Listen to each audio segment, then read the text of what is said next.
some of that grumpy look? No, no. Okay. Yeah, let's go. Come on, Carl. You can do it. Yes, don't you dare talk to me. I'm an Aryan Übermensch, too obsessed with the image of myself to be involved with anyone or anything that doesn't fit my stylized image of the world. Wait. Suddenly I'm dressed in something way less expensive. It's H&M. Everybody come together. You can too be a part of this happy, smiling group of mixed skin colors for not that much money. Hashtag friendship, hashtag everyone's equal, hashtag happy life, hashtag stop climate change. Oh no.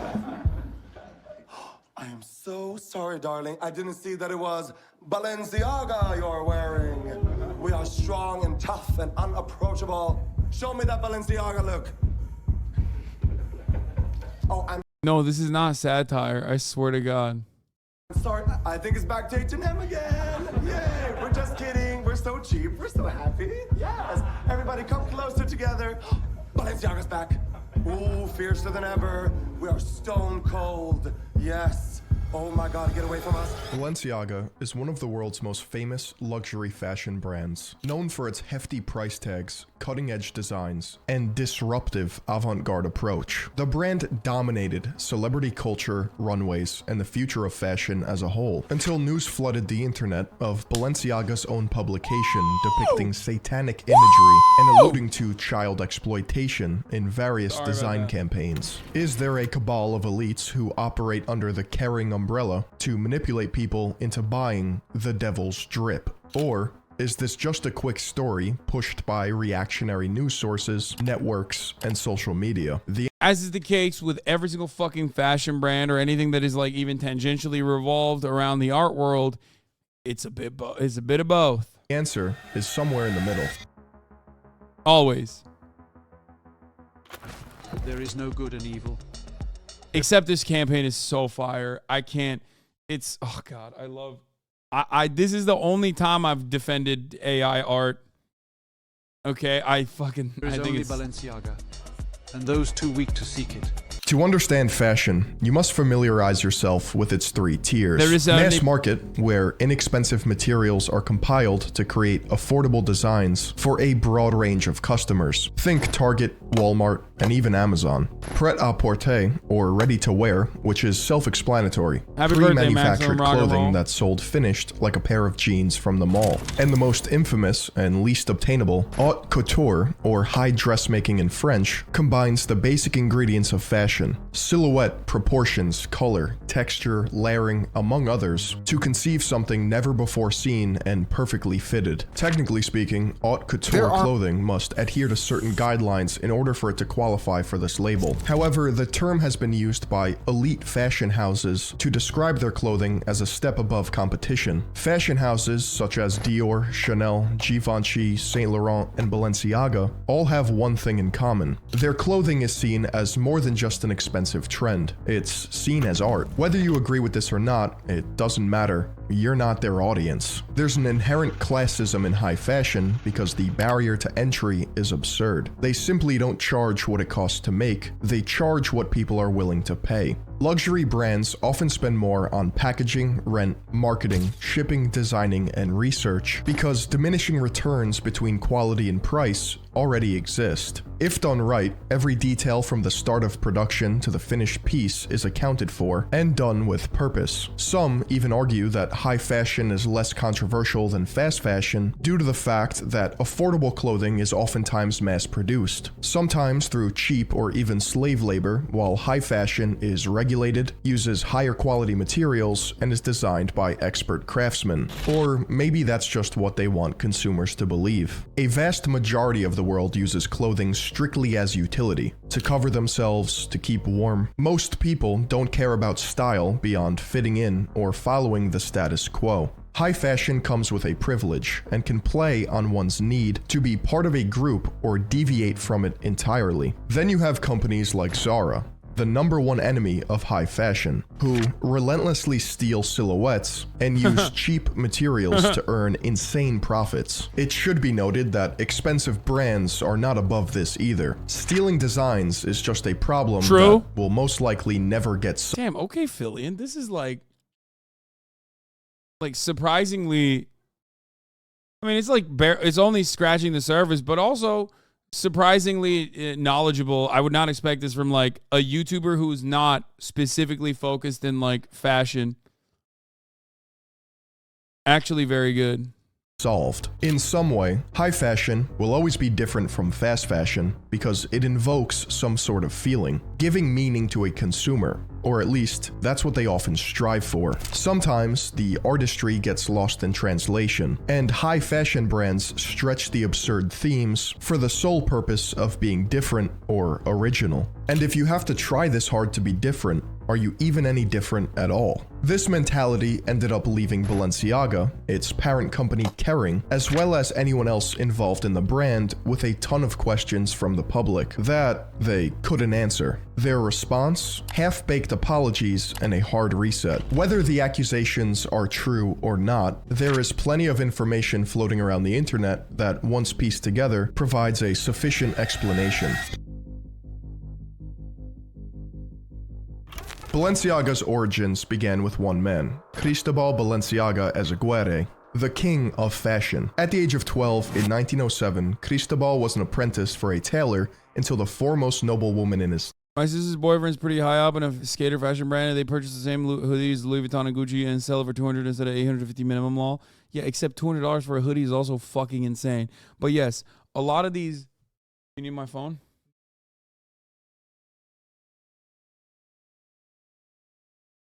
Possibly. town, the Marchioness de Casatores became his client. She saw Cristobal's raw talent and decided to send him to Madrid to be formally trained as a couturier. Cristobal earned rapid success for being one of the few couturiers who could redefine silhouettes and use their own hands to pattern, cut, and sew any design imagined. In 1918, at the age of 23, Cristobal opened his first boutique in San Sebastian, Spain. His brand quickly branched off to Madrid and Barcelona, where Spanish aristocracy began to wear his designs. After the onset of the Spanish Civil War, Cristobal was forced to close down his boutiques and move to Paris. As much as he may have missed his homeland, France provided Cristobal with opportunities in fashion that he could not resist. His genius was truly admired in post-war Europe through silhouettes, high-waisted dresses, and coat cuts until 1968, at the age of 74, when he decided to retire and close his fashion houses. Cristobal Balenciaga would pass away 4 years later in Xàbia, Spain, with a reputation from other designers as, quote, the master of us all, and, quote, the only couturier in the truest sense of the word. Sadly, it appeared as if the Balenciaga name would die alongside its founder. I mean, that shit's pretty fucking... Look at that, dude. That is like... would die along... legitimately revolutionary for the time period. I mean, what the fuck? Even high-waisted cuts like that. I mean, that's fire. You can get mad at it. You can say it's stupid. You can say it's dumb. It's understandable. You are entitled to have your opinion, but it is incredibly ahead of its time. And not only that, but also fashion in general is in this very unique space where it's supposed to be like artistic interpretation through this different medium that is wearable. So obviously it has different components involved with it, which is why it always receives so much attention and always gets shit on regularly. And yeah, it is kind of dumb for sure. But, you know, I'm a fan of that dumb shit. So I personally like it. I think it's cool. But I am by no ways saying that, you should think it's cool as well. I don't think it's also is a traditionally feminine craft. Yeah. But even if you're going to know and say that it's dumb, it's good to know the basics if you want to shit on it more adequately. The brand was reignited in 1986 when Jacques Canquier of Jacques Bogart bought the Balenciaga company. Under new management, the Balenciaga name actively kept up with the latest fashion trends, with the brand's products and accessories being highly sought after by consumers. In 2001, Balenciaga would be bought again by the Gucci Group under the management of Pinot Prétend Réduit, or PPR, for an undisclosed sum. PPR had started as a timber trading company in France, but at some point transitioned to luxury goods by acquiring companies such as Bottega Veneta, Gucci, Alexander McQueen, and Yves Saint Laurent. PPR, a now multinational conglomerate named Kering, saw promise in the Balenciaga name, setting it on a path of success that was only recently stifled. With their creative director being known for his provocative trolling and statements with his clothing, the brand is constantly at the forefront of pop culture. Balenciaga was sure to make new waves in modern fashion by pushing the boundaries of avant-garde clothing and an understanding of meme culture mixed with performance art, but it was only a matter of time something sinister would wash up. Yes, they 100% are all still owned by like the same conglomerates. A lot of these fashion houses are owned by like 3 or 4 major conglomerates, Louis Vuitton being one of the biggest ones. It's the same as even cars. When you think about like all the way from a Volkswagen to a Audi to all the way to Lamborghini, they are all under the Volkswagen Auto Group, right? Every single part of LVMH and Kering, all matter of vehicles. Oh, Porsche as well, obviously. I can't believe I forgot that. All matter of things that you consume, all matter of commodities that you purchase are always going to be owned by pretty much the same fucking like 3 or 4 companies that dominate every single industry. They are all oligopolies for the most part. Bringing the latest in contemporary fashion with form and technique, this new house of Balenciaga had solidified a name for itself among the elite as Cristobal once did, claiming to deliver, quote, unprecedented interactions with the expanding digital realm, material developments. Oh yeah, they did this on Twitch. I remember wasn't this like a Twitch bounty? Social responsibilities. How did they do that so seriously looking like that? Brother, it is not for you. Okay? It's not. It's just like, I don't know how to describe it. It's like, what's a good way to describe it? Like, well, especially Balenciaga has so much shit too, like awful garbage shit, and some great pieces, I will admit, but just an absolute nonsensical amount of like shock factor, shock value, supposedly haute couture clothing that is readily available for mass consumption, but fashion is not necessary for survival. Yeah, no shit. You're on Twitch. What element of your consumption is necessary for survival? The fuck do you mean? No one is making this argument. It would sure be really embarrassing for the guy who made this argument that you made up in your mind, but you know, that's not the case.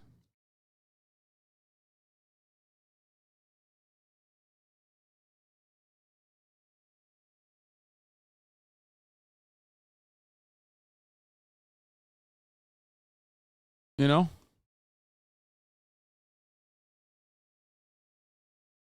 Bro is literally on Twitch asking about something being taken seriously. I know, literally. Like, he probably thinks that he needs a $5 subscription because otherwise he's going to die if he sees the ads at the top of the hour. You know what I mean? Because at the top of the hour, there is a 3-minute ad break. Okay? Which is the best way that you can, spend $5, I would say, by subscribing and avoiding the top of the hour ad breaks. Or by getting gifted a sub if you're lucky. Here's the 3-minute ad break now. Balenciaga Harry. Hopes of staying at the forefront of modernity. If you have ever-increasing original ideas and designs, Dynamic Jab there is 13, bound to be 5 criticism and pushback. Yet a revolutionary or unique product or trend was not Balenciaga's problem. In one of the luxury house's latest campaigns, published on November 16th, 2022, titled Balenciaga Gift Shop, children were pictured holding teddy bear handbags, wearing supposed BDSM gear. The children can also be seen in questionable poses and amid wine glasses, which social media ran with as child exploitation or endangerment. This collection was captured by famous photographer Gabriele Galimberti, whose most notable collection, Toy Stories, resembled the style used in the Balenciaga campaign. According to media sources, Galimberti was told by Balenciaga representatives to use his Toy Stories approach, but they would provide the punk items. Besides child exploitation, as if that wasn't damning enough, Balenciaga's campaigns were thought to contain satanic imagery. Through evidence such as a child's drawing with what looks like to be the devil, a black hoodie neatly placed resembling cult attire, as well as No, that's so lame because people said that because they're conspiracy LGBTQ haters. No, 100%. But it's still fucking weird. Like, you should not use children for shock value. That's it. That's like, it's so odd. And if you recall at the time, I covered this story as well, parsing through the nonsensical, like, ultra-Christian fundamentalist schizos claiming that, like, all matter of art was actually pedophilic or whatever. But and the children were literally working. The children were working. The children yearn for the mines again. No, the children were the kids of the people that work at Balenciaga, which doesn't matter. Like, it does. It's just like weird and gross, and absolutely should not be anywhere near this kind of project when you are simply trying to come across as edgy and unique. Do you understand what I mean? Like, that's it. That's it. The children yearn for the drip. I don't see any pedophilia in it, though. No, but like the punk BDSM aesthetic, especially as the kids were like holding on to it, were a strange choice, and they did it deliberately. They did it by design. The reason why they made the kids do this ad campaign was so that it would get this kind of shock value. You know what I mean? the most compelling clue, a roll of yellow Balenciaga tape depicting two A's, which spells ball. Ball was an ancient word used in the Levant to describe an owner or lord. But in its yeah, I don't really care about like the satanic imagery associated with the children.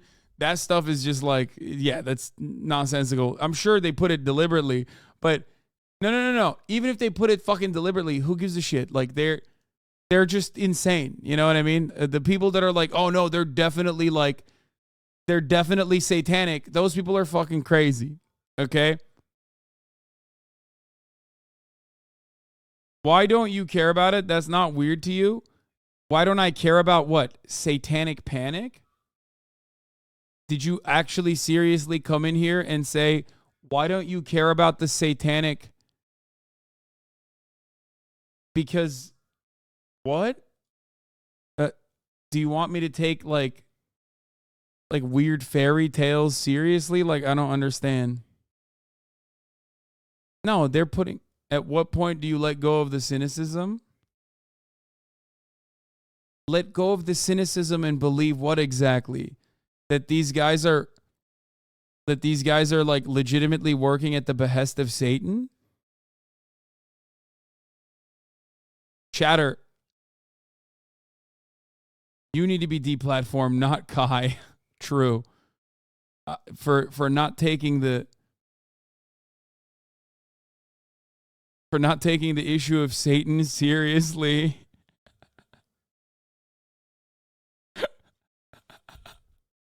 Chatter was like, bro, what do you mean? What's going on? These guys clearly work for Satan. Hello? Why is my favorite streamer not taking this seriously? This is really fucked up, man. No, they're going for shock value. And if it wasn't kids, and if they did this and way more unhinged shit with adults, then I wouldn't give a fuck at all. I would make fun of it. more modern iteration, it has become the name of a pagan god, synonymous with child sacrifice. Some people even go as far as to say Google Translate reinforces the satanic controversy. Using Latin to English, typing Balenciaga into the search bar gives you Ball is king. But this is where the conspiracy theory starts to run into some problems. The actual word for king in Latin is rex, and you can experiment with Latin to English and come up with similar odd results. There is also Balenciaga. Wait, he doesn't believe any of this, right? Like, please, Philly, don't tell me you think this is all like, this all means something, right? Like, so what's the, like, this would be what? That, like, Google is working side by side at the behest of Satan along with Balenciaga to do what exactly? No, he's explaining Which it. Translates to do what you want. But does anyone believe Google Translate even remotely works, let alone for Latin? Try using Google Translate to have a conversation with someone who speaks a different language, and you will find out soon enough it falls apart. For example, if you type in stop hair loss, you get today's video is sponsored by Keeps. Oh, Keeps is a fucking intercept, debated, dude. AEEPS. That's a good ass debate. That's crazy. .com/Philion. That's a or 10-10. just click the link down below. And thank you to Keeps for sponsoring this video. Why would piece of Satanists shit. intercept Google Translate's code to make this message? Did Lucifer tell them to? And isn't Balenciaga the founder's middle name? A family name passed down for generations? Wait, was Cristobal's family Satanists? This would have to be the single greatest satanic psyop. Starting in I think the funniest part about this is that, like, they're so very clearly and desperately trying to, people who type stuff in the Google Translate for this are doing it while their kid is under the sink drinking chemicals.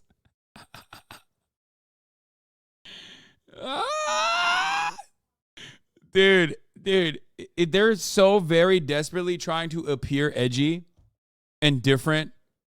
It's no different than, like, what was the pants that they just fucking sold recently that I saw that were like, they looked like it went through a shredder where the entire ass of the fucking pants was just like wide open. You guys have probably seen it. It was like deconstructive denim or whatever they were calling it. Like, it is in the same vein as, like, trying so extra hard to be extra and in many respects falling short. Because it's like just for a like a brief moment of attention. It's like a kid yelling in the fucking corner when he's put in timeout.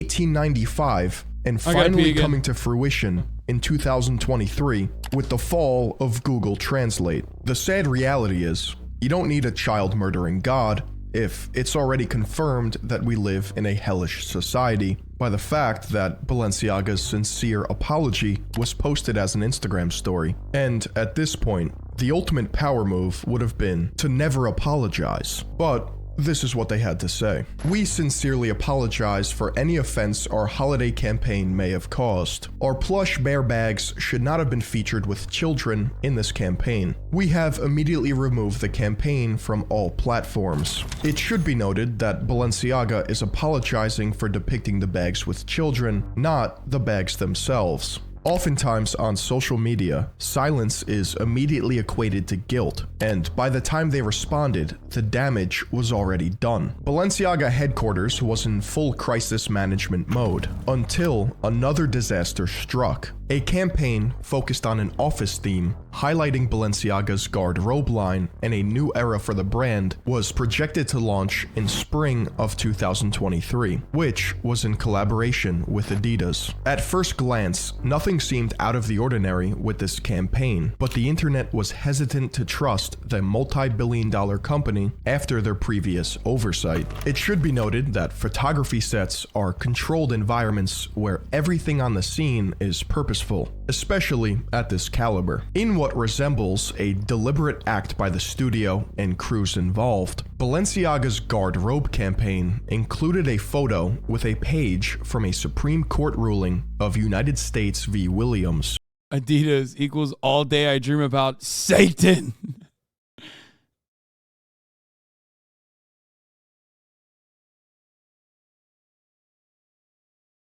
United States v. Williams was a ruling to prohibit the promotion or pandering of child pornography, and that it was not in violation of the First Amendment. Essentially, Michael Williams was Chris Hansened in a chat room by Secret Service agent Timothy Devine, who posed as Lisa N. Miami. After receiving images of minors engaging in sexually explicit conduct, the Secret Service executed a search warrant of Williams' home, seizing more images of underage children. Why would Balenciaga purposely place this in one of their campaigns? What were they trying to insinuate? In the background of an image from the same campaign, observant viewers found more features. A pair of strange art books, Matthew Barney's The Cremaster Cycle and Michael Borman's As Sweet as It Gets. The first book describes visuals from Barney's 5-part film series of the same name. The films were created purposefully out of order because Matt Barney, quite frankly, doesn't give a shit. The man makes 5 experimental movies with little to no dialogue, ends up being hailed the most important American artist of his generation by the New York Times, and refuses to elaborate. However, there are two sides of the aisle. One side believes the films are bizarre, filled with nightmarish creatures and obscure sexual references, while others believe it to be an utter masterpiece. Why don't you decide? Is there TOS in this?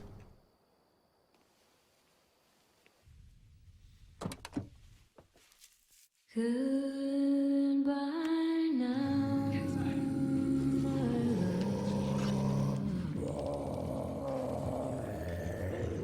till then and forever.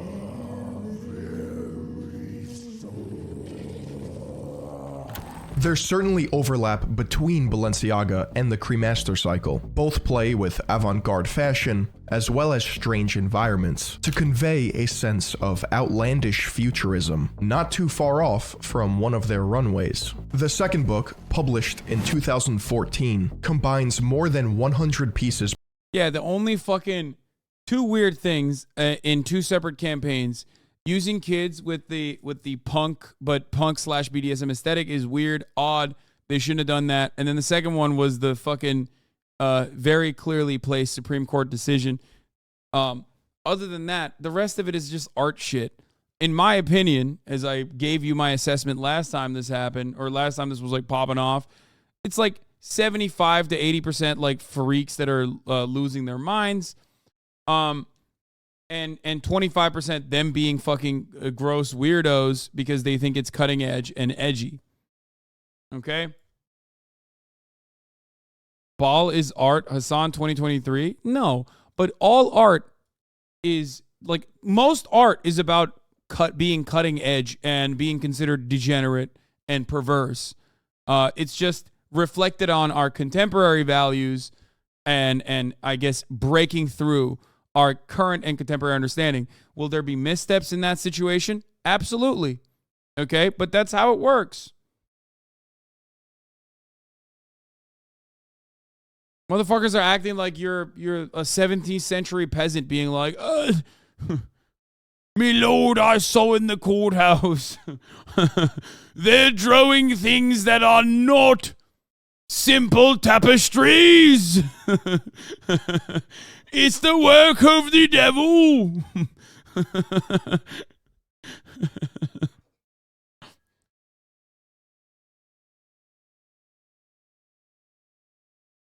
Of Hades, my lord.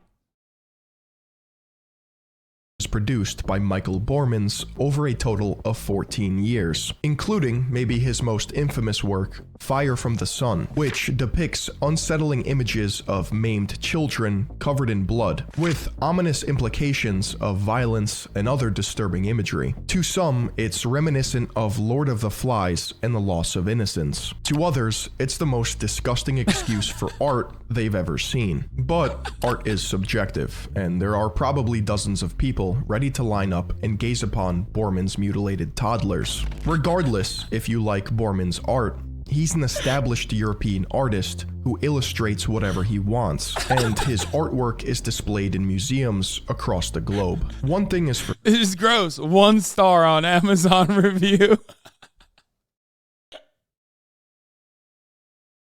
This is fucked up and gross. No, my favorite was what was it? Was it my favorite out of all of the shit that we saw, the one that basically devolved into the very famous Goya painting of Saturn devouring his son. When I reached the point of Twitter schizo threads, when we reached the point of Twitter schizo threads where we finally arrived at Goya and Saturn devouring his son being mentioned as pedophilic and satanic, I was like, oh, that okay, like we're good. I reached my limit of like, I can't even look at this any longer. This is fucking ridiculous. If only my mother was here watching me fucking parse through all of this shit, she would probably have a good laugh. Okay? Like, devouring his son? So basically, he's eating a mind. Stop. Please. Please. Don't even make this as a joke, please, because people do actually fucking take it super seriously. There are people who are legitimately like, don't tell Joe Rogan about this painting. Yeah. Oh my God.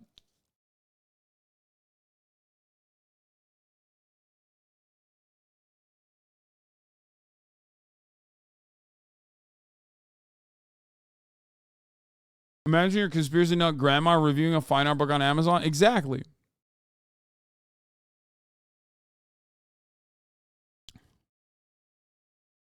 Okay, stop. I know we all like LARPing as weird schizo posting right-wing freaks. Please stop posting like that in the chat right now. I can't tell if you're being serious or not. For sure, not everyone wants to be associated with him. Gabriele Galimberti even had to clarify that the campaign featuring the Supreme Court document and Borman's alarming literature was not photographed by him, stating, "Following the hundreds of hate mails and messages I received as a result of the photos I took for the Balenciaga campaign, I feel compelled to make this statement. I am not in a position to comment on Balenciaga's choices, but I must stress that I was not entitled in whatsoever manner to neither choose the products nor the models nor the combination of the same. As a photographer, I was only and solely requested to light the given scene and take shots according to my signature style. As usual for a commercial shooting, the direction of the campaign and the choice of the objects displayed are not in the hands of the photographer. I suspect that any person prone to pedophilia searches on the web and has unfortunately a too easy access to images completely different than mine, absolutely explicit in their awful content. Lynchings like these are addressed against wrong targets and to distract from the real problem and criminals. Also, I have no connection with the photo where a Supreme Court document appears. That one was taken in another set by other people and was falsely associated with my photos. Separate. Gabrielle. It was two separate, completely unrelated ad campaigns that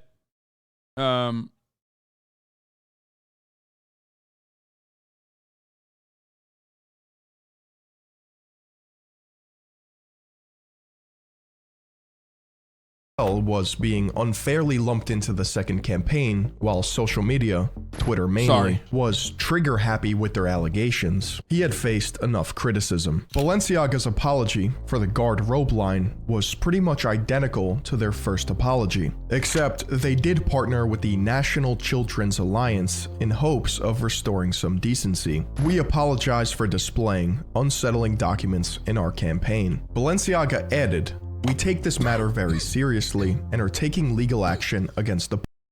Like, if they hadn't put the fucking Supreme Court document, or if they used the kids in the other campaign, if they hadn't done either of those things, everyone would be, like, most people, the liberals in elite society would be laughing at the schizo posting.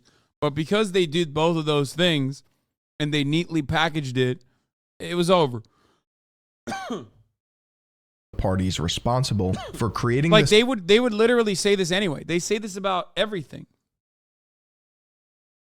set and including unapproved items for our Spring 23 campaign photo shoot. We strongly condemn abuse of children in any form. We stand for children's safety and well-being. But a simple apology would not suffice. Everyone was out for blood. Balenciaga officials announced the beginning of a $25 million lawsuit against North 6, the production company that built the Garde-Robe campaign, and Nicolas Desjardins, the set designer. What people may not know is that Balenciaga promptly dropped this lawsuit and has decided not to pursue any legal discourse. There are 3 potential reasons as to why they would do Why would they? What would they? That would be a ridiculous lawsuit. this. It was a complete accident, and the documents were rented from props used in movies and television. Balenciaga knew about the documents, went through with the campaign, and weren't obliged to say anything until heavily criticized. Or there's no such thing as bad publicity. Something tells me that associating in the same stratosphere as CP would have to be the dumbest marketing move ever. It's simply inconceivable, but you can draw your own conclusions. Kim Kardashian, Balenciaga's biggest collaborator and celebrity endorsement, spoke out about the controversy, stating that she would be reevaluating her relationship with the brand. Naturally, Balenciaga got seriously worried, so they decided to apologize again. In a now deleted Instagram post, Balenciaga addressed the issues raised by its advertising campaigns. The company repeated that it deplores child abuse and that it was, quote, never our intent to include it in our narrative. Cristobal may have never been around for the public to cast blame. Nonetheless, the online mob did decide to berate a single man. Schizos are running the world now, dude. It's done. Anyone that they turn their crosshairs onto, especially in this day and age, they can literally whip up so much support on Twitter. It's like it's straight up. I mean, half of those motherfuckers are also literally doing this with any mention of like trans folk. Okay? That's like literally is any mention of queer folk, trans folk, immediately they're like, all right, that's it. There's pedophilia happening. And 90% of the time it's a projection, as you know already. September 13th, 2021. In typical Kardashian fashion, all of the attention at the Met Gala was on Kim. The dress code theme was American independence, yet she was completely covered and murdered out next to another shadowy figure, Demna Gvasalia. Demna is Balenciaga's creative director and co-founder of Vetements, who was blamed for allowing these campaign mistakes to slip through. He only apologized to the public once the business of fashion, a lead authority in the industry, revoked him as recipient of their Global Voices Award for 2022. To this day, Demna is attacked on social media for his involvement with Balenciaga's controversy. In an interview with Vogue, Demna tried to clarify that the teddy bear bags were in reference to punk and DIY culture, absolutely not BDSM. Quote, I didn't realize how inappropriate it would be to put these objects in the image and still have the kid in the middle. It unfortunately was the wrong idea and a bad decision from me. One theory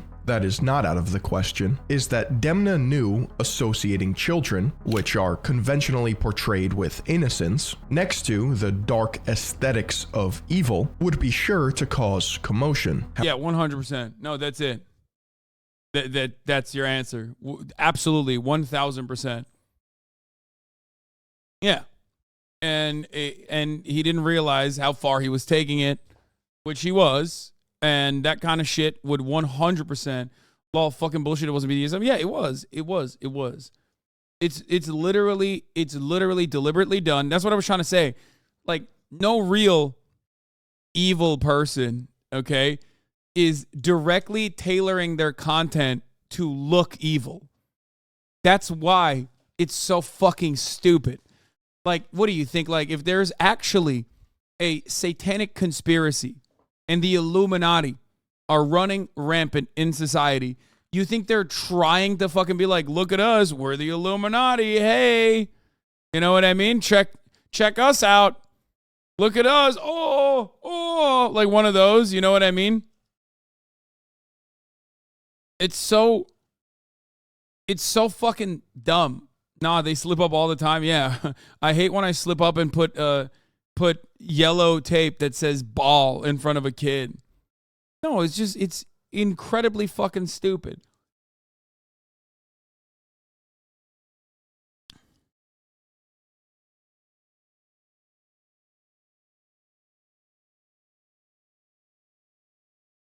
However, this slippery slope of association led people to connect everything in proximity to it, whether it made sense or not. Either way, Demna apologized. So it's only right that internet detectives would move on to more individuals to barrage, whether they were guilty or not. Online theories surrounding Balenciaga spawned from Reddit, Twitter, and 4chan, gained a ton of attention, but mistakenly provided incorrect information. Oh yes, this was the thread. I'm pretty sure this was the thread that ended with fucking Goya being a pedophilic. God, I fucking love this shit so much. Regarding a renowned model and stylist, Lada Valkova. Lada was a former stylist for Balenciaga and co-founder of the famous 2014 streetwear collective Vêtements. Which, by the way, like, grossly misunderstanding the power dynamic in a situation like this, where like this stylist is actually the one who is legitimately impactful in the artistic decisions that are taking place in Balenciaga fucking like 7-8 years later. Demna Vasalia and In a photo Gosha shoot. Rubchinsky. She was heavily criticized for the BDSM-themed teddy bears and Supreme Court ruling prop to the point she had to condemn the abuse of children in any form. Lada was also thought to be the model pictured here, carrying 2 blood-soaked dolls during a runway shoot. This photo in particular circulated online, riling up more people, but was later disproved. The real model is unnamed, and the photo itself was verified to be from 2016 China Fashion Week. To further prove her innocence, Lada has claimed to not have worked with Balenciaga or its team since 2000. China? Hold up. They're the devil, brother. They're doing devil work. 2017. This did not stop Jake Shields, a former UFC fighter, from posting her occult-themed artwork on Twitter. Since Shields had the wrong identity of Lada to begin with, it's possible the photos he obtained from her Instagram are fake. But it's also conceivable that she's deleted any possible... Also, no, man. Jake Shields is like an insane person. Jake Shields is the... possibly the best human embodiment of CTE. He is literally just walking, talking CTE. Rarely ever talking, okay? This man is just brain damage. An absolute psychopath. Come on now. Images that could incriminate her. Though edgy artists exist and the internet seems to forget that. Lada's dark shit posting. Remember when fucking, what do you call it? Jake Shields was like, remember when Jake Shields was fantasizing about literally, it's like hard for me to even say this out loud, but when he was fantasizing about doing stuff to Greta Thunberg is just her aesthetic. However, the biggest worry for her detractors were the photos including children, social media posts with blood, as well as her relationship with the third and final co-founder of Vêtements, Gosha Rubchinsky. In 2018, Gosha was accused of pressuring a 16-year-old model into sending him explicit pictures. You know, like Gosha Rubchinsky is the Ali Alexander of the fashion world, in a field where there are many Ali Alexanders, by the way. Denied the claims and said that the messages were manipulated in order to make him malicious, and that he was just asking for pictures for a particular runway shoot. Nothing has come of these allegations since. It may be true that Lada and/or Gosha influenced Balenciaga's decisions when they worked there, but shouldn't be to blame for incidents that happened years later. Artists like Lada love shock value whether they know it or not, oftentimes forming a niche audience that appreciates their work. Additionally, fringe artists revel in the idea of people being mad at them for something as surface level as provocative social media posts. What may be satanic and horrifying to some just goes hard for others. When this artistry or provocation bleeds into traditional, naive channels of information, they're met with torches and pitchforks. But this is not the first time a worldwide fashion brand has been accused of child exploitation. If you grew up during the 80s and 90s, the allegations surrounding Calvin Klein can be seen as eerily familiar. In 1980, Calvin Klein decided he needed a new model with a modern spirit to be the face of his upcoming Calvin Klein jean campaign. Calvin's interests led him to choose 15-year-old Brooke Shields. The secret of life lies hidden in a genetic code. Genes are fundamental in determining the characteristics of an individual and passing on these characteristics to succeeding generations. It's very weird that like nowadays people literally hearken, like Nazi accounts will hearken back to like Brooke Shields when she was fucking 15 years old and was like hyper exploited by not only the fashion industry but just like Hollywood in general. Occasionally, certain conditions produce a structural change in the gene, which will bring about the process of evolution. This may occur in one or more of the following ways. Firstly, by selective mating, in which a single gene type proves superior in transmitting its genes to future generations. Secondly, by gene drift, in which certain genes may fade away while other genes persist. And finally, by natural selection, which filters out those genes better equipped than others to endure in the environment. This may result in the origin of an entirely new species, which brings us to Calvin's and the survival of the fittest. Calvin Klein jeans. Predictably, a lot of people Thank took you, issue Anonymous, with the for taking the subs. sexualization of a 15-year-old, but Brooke claims that there were no problems and that Calvin treated her well on set. Anonymous Nowadays, with another looking 10 back on the subs. situation, Brooke covers the controversy stating, quote, "I can understand it now, where it's coming from. But for some reason, and maybe it's just protection, I'm not mad at it. It afforded me a lot. After all," she says, quote, "sex sells. Sex has been selling since the dawn of time, and it still does." This statement highlights that she's aware that she's been sexualized underage because she was compensated and her career took off. I guess, depending on how much money you're paid, you can be groomed into believing it was par for the course. Brooke Shields wasn't the only controversial choice made by Calvin Klein back in the day. Bro, people get so confused when they see like content from the 80s. You just saw that piece of footage, right? And you're like, what the fuck? That's crazy. Literally every single fucking rock and roll celebrity, every single artist from that time frame and even earlier on has made songs about having sex with like 14-year-old girls. Okay? Like literally. It's just, it is so insane to even think about now. But like they very openly talked about it. Kid Rock, as we talked about, okay? Kid Rock literally has a song called Jailbait that was in the soundtrack of the movie Osmosis Jones, man. Like, in a fucking kids movie.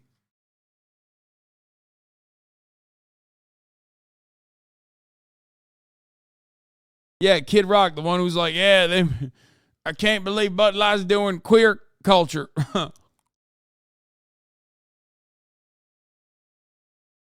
12 years after her campaign with Calvin Klein, Kate Moss and Mark Wahlberg were pictured in an infamous advertisement. The controversy began due to the fact Kate was 17 at the time, posing topless on top of the 21-year-old Wahlberg. Now that could definitely come between me and my Calvins.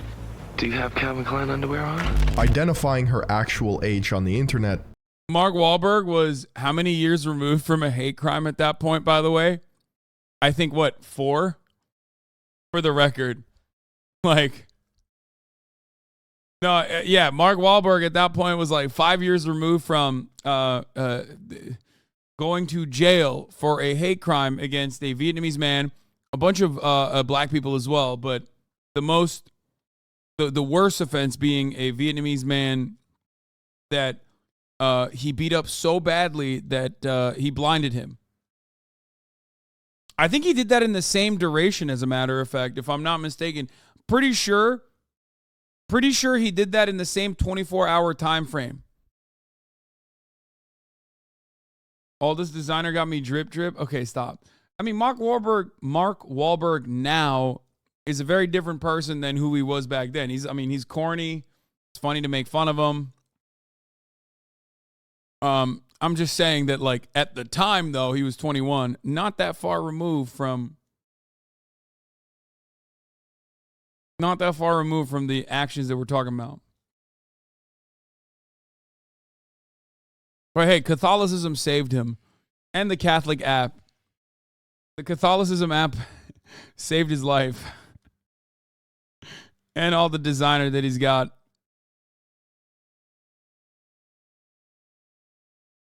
I love other people. I love that you guys also are familiar with Mark Wahlberg memes and are dropping it in the chat.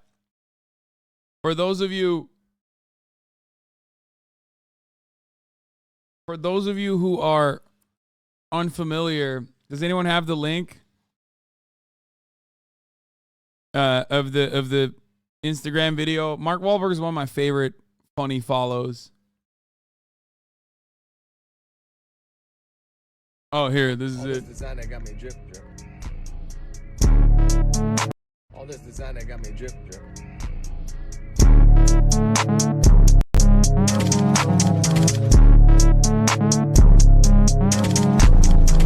Okay, they made this edit cooler, okay?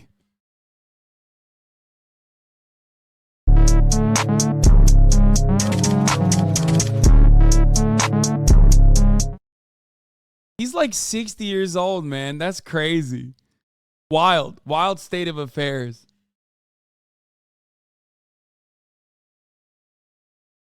Is a bit murky, as some sources say 17, others say 18. However, Kate Moss herself said she experienced a nervous break at 17 or 18 when she had to participate in these shoots. And this predatory environment was not new to her, as she had been asked to remove her bra at the age of 15 during a separate photo shoot. By far the most chilling campaign made by Calvin Klein was in 1995. You look like a movie star. Yes. I am. You are? Yes. Where are you from? I'm from Italy. I'm from Roma. Uh-huh. So you've made films already? Sorry? Have you made films already? Yes. Uh-huh. Have you made love in film? What? Have you ever made love in a film? Yes. You have? I'm an actress. Oh, yeah. Smile? I smile with my eyes. I prefer. Now turn around and walk towards the wall again. And now, when you get to the wall, there you go. And give me a smile. Good. I'm sorry, I'm shy. I prefer to die at this moment. You got a real nice look. How old are you? 21. What's your name? August. Why don't you stand up? Are you strong? I'd like to think so. You think you could rip that shirt off of you?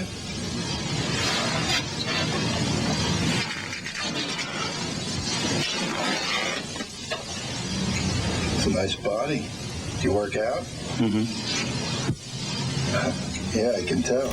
This campaign, shot by Steven. Dude, what the fuck? They were like, bro, let's do a campaign where we're doing, snuff footage. That's wild. Yeah, I mean, look, as long as those guys are adults, though, it's nowhere near as bad as any of the other shit that we saw. I mean, it's like weird. It's gross. But again, Meisel became one of the most controversial in it's the like one of brand's those situations where it's like creepy but legal. You know what I mean? history. The ads featured some underage models. Okay, well then, yeah, that's an entirely different. Never mind. Like I said, as long as they're of age. Like a wood-paneled basement, and there are still relics from these commercials online today. Can you unbutton the top button of those jeans? Now, why don't you push him down a little bit? And I don't think so. Are you nervous? Yeah. and there we are. Why? Because I'm on the spot. You've been on the spot before. Not like this. It's torture. For the most part, you just get the feeling that you're watching Patrick Bateman's videotapes. Thousands of people, including parent groups, child welfare authorities, and the American Family Association, agreed that these ads were exploitative in nature and borderline CP. The president at the time, Bill Clinton, as well as his wife Hillary, were at a re-election dinner when Bill decided to talk about, quote, the explosion of crime among juveniles. He added, quote, I may be stepping on somebody's toes tonight. I don't have any comment on whether those Calvin Klein ads were legal or illegal, but those children were my daughter's age.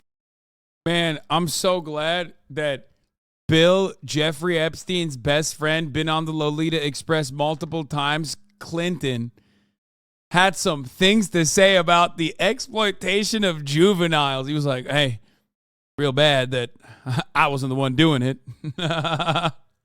Yeah, damn, Bill, you speak on it, man. He's like, he knows CP. He's a bit of a sommelier, if you will, of CP. Oh no, yeah. When he said he's stepping on toes, he meant like friendly toes. Okay. In those ads, and they were outrageous. It was wrong. It was wrong to manipulate those children and use them for commercial benefit. It's hard enough to grow up as it is without confusing people further. Settle down, Bill. I got this. One Dinner had launched an entire investigation into Calvin Klein by the Justice Department to find if any advertisements broke pornography laws. Their summary concluded Calvin Klein had used several minors in the ad campaign, but photographs or videos of them did not display the, quote, genital and pubic areas, as federal law requires in order to prove the sexual exploitation of children. Eventually, the investigation was dropped altogether, as Calvin Klein was able to prove the models pictured in risque photos were of age, while underage models were not depicted sexually. They still pulled every ad in the hopes of regaining some of their popularity, which saved them. This controversy blew over and didn't really matter in the long run. Calvin Klein is now worth around $800 million, so if anything, consumers just heard the name more and bought the jeans. Perhaps Balenciaga wanted to further experiment with shock value and knew that it would be successful in attracting more consumers over an extended period of time. It may have backfired initially, but they'll come back. They weren't the first fashion company to come under fire, and they won't be the last. Balenciaga will continue pushing boundaries of fashion to satisfy an artistic need, almost as if to usher in a new age of performance art. Contemporary fashion houses, including Balenciaga, have moved to incorporate crazy— I think it's like pretty simple. Just don't include children. Like, am I crazy? Like, there are certain boundaries you're not supposed to cross, even in the field of art, and it's like, it's the most obvious one, you know what I mean? Like, it's the simplest one. That's it. Because like I said, Balenciaga would still be weird, you know what I mean? They would— it's not like, you know, it's not like they're gonna be perceived by the mass consumer audience as like a normal brand. If they had not had the children, or even if they had not visibly centered children for that juxtaposition that got them quote unquote canceled, nobody would have even fished through the other stuff to find the Supreme Court brief. You know what I mean? settings into their design philosophy. If the clothes or set doesn't speak to you, if they don't have a hidden theme, then they're doing something wrong. Whether it's the back rooms, a rented out parking garage, a mountain of graffiti, an epileptic's worst nightmare, a strobe light rave, or an actual parking garage. And lastly, for spring and summer in 2023, Balenciaga paid a Spanish artist to design a mud runway for their show. Demna explained in a— Low-key, that was pretty fire, the mud runway. I mean, statement before the event that, quote, the set of this show is a metaphor for digging for truth and being down to earth. I thought it was from really the futuristic I thought it was kind of cool. Performance art, Especially because like it's super memeable too. Settings and canceled celebrities. Amid all of this, Balenciaga's controversy drew the internet's attention to two indiscriminate artists. Jake and Dinos Chapman. Jake and Dinos are British visual artists.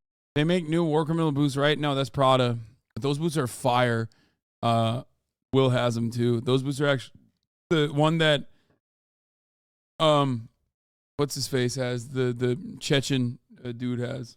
Artists who deliberately create shocking imagery that tend to land them in trouble from time to time. The Chapmans were linked to Balenciaga through a corporate family tree. It begins with Francois Henry Pinault, the CEO of Kering. Besides Balenciaga, Kering also owns a company called Group Artemis, which is the parent company of Christie's. Christie's is an art auction house where you can browse the world's finest art. And if you browse long enough, you may stumble upon Jake and Dino's disturbing art. There's Fuckface the Zygotic, the Four-Headed Cockroach Kid, Forehead Platinum Joey, Two-Faced Cunt, or maybe you wanted Fuckface in bronze. Doggy, there's no hearing anyone out, this should be illegal. There's plenty more unsettling art made by Jake and Dinos, but I wouldn't waste your time. Yo!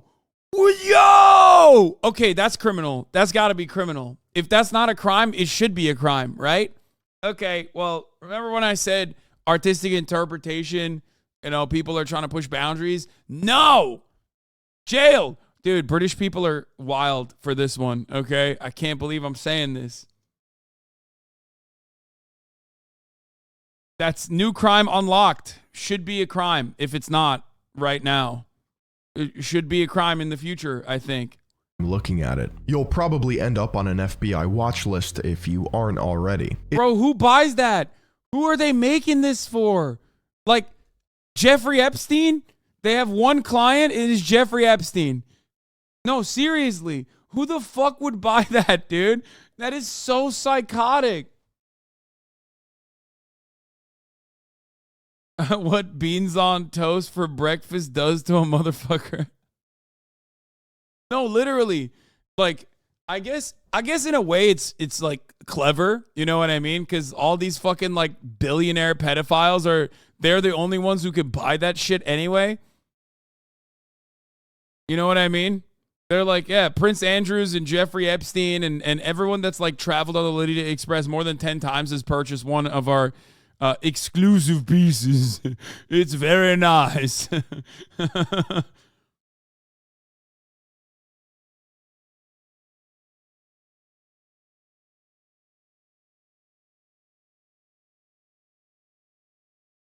Harlan Crow has a room full of them to remind him it's wrong.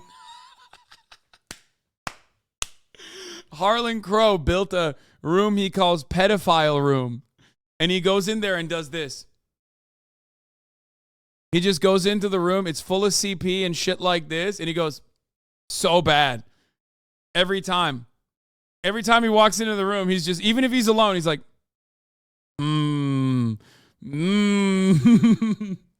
It's right next to the Hitler room.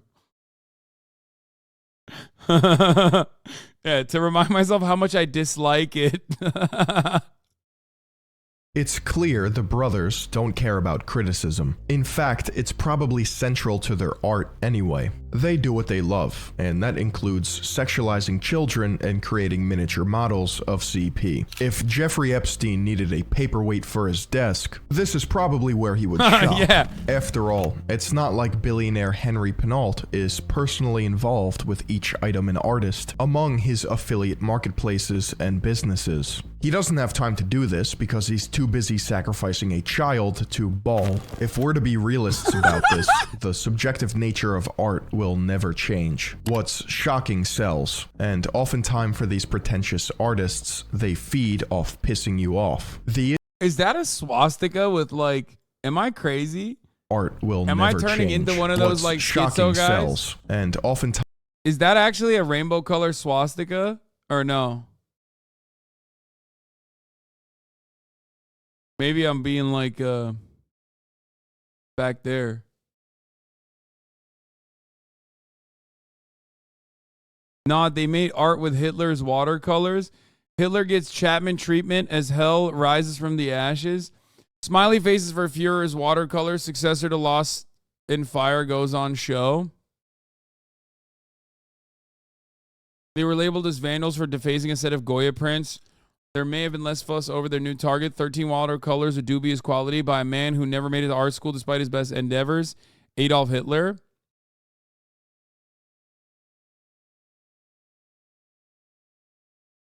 The work is entitled, If Hitler Had Been a Hippie, How Happy Would We Be?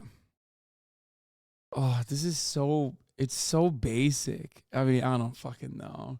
It just feels, it's so basic. Chae Young would wear the fuck out of that? Okay, chill. I mean, defacing Goya is cringe, but I guess defacing Adolf Hitler is like not as cringe, but also like it's just like, I don't know.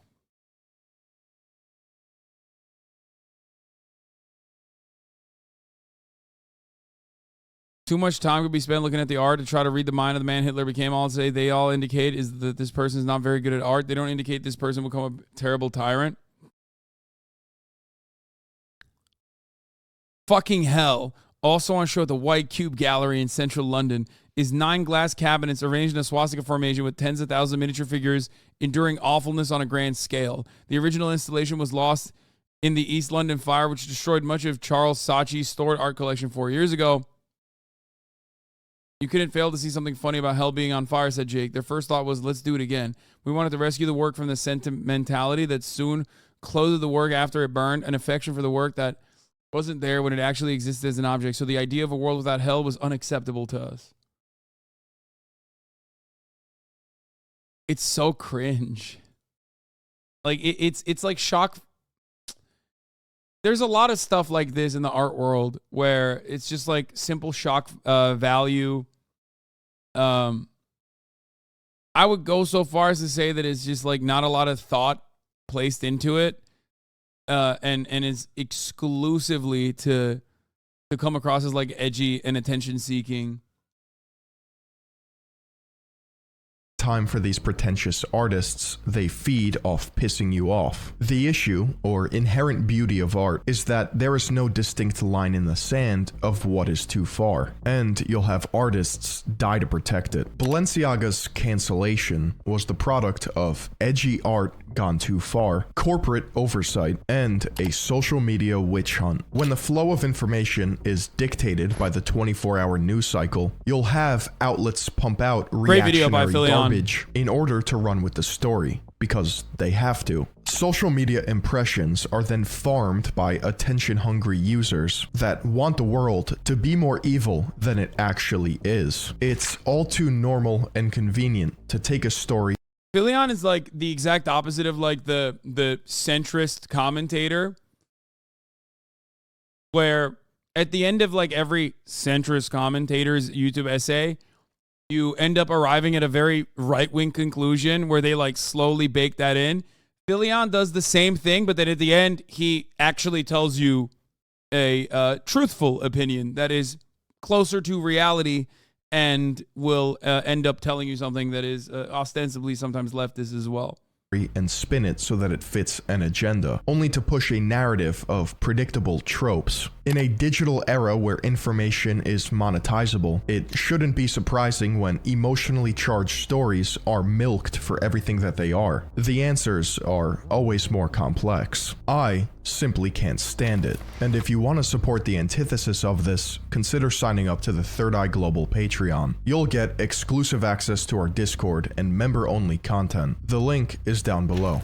Balenciaga's statements toward their controversial campaigns were met with deaf ears. as most of social media still criticizes them for what they did. But as we saw with Calvin Klein, it takes more than just some strangely artistic campaigns to take down a multi-billion-dollar company. Balenciaga will always be Kering's prodigal son, profiting from collaborations with the biggest of celebrities and models. With leadership under Demna, who has been quoted in a recent interview as not being worried about the controversy, only the heads of Balenciaga, such as Demna, know if all of it was a deliberate ploy or a genuine error in judgment. But despite the ethics and morals behind it all, no, I think it was a deliberate ploy that also went too far, so it did become a error in judgment. Yeah, I think it was trying to be edgy by adding children into like a juxtaposition that children should not be added into at a time when like that kind of content will be absolutely received by the most psychotic people as like, oh my God, they're deliberately giving us a message that they want to like do bad things to children. And that rage bait will sometimes bite you in the fucking ass.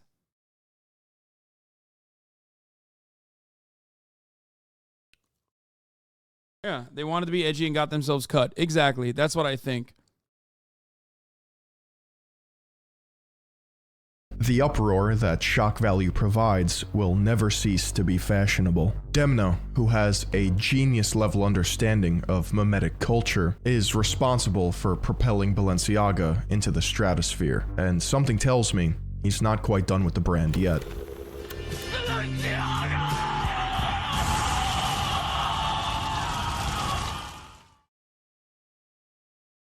Yeah, meanwhile, the fucking Harry Potter Balenciaga, the Harry Potter Balenciaga videos, if they are an ad campaign, they're fucking brilliant. Because holy shit. Holy fucking shit, dude.